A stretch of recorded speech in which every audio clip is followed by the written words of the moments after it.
First time ভুরু pluck করবো।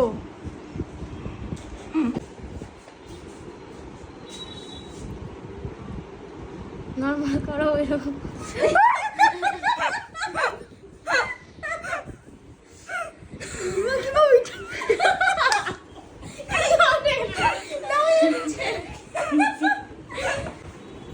ভালো লাগবে মুখটা পুরো কপালটা পরিষ্কার হয়ে যাবে।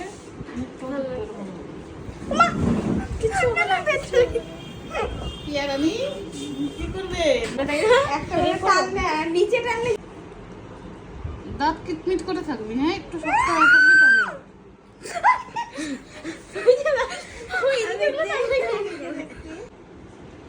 দাঁড়াও না, বসাই নেই।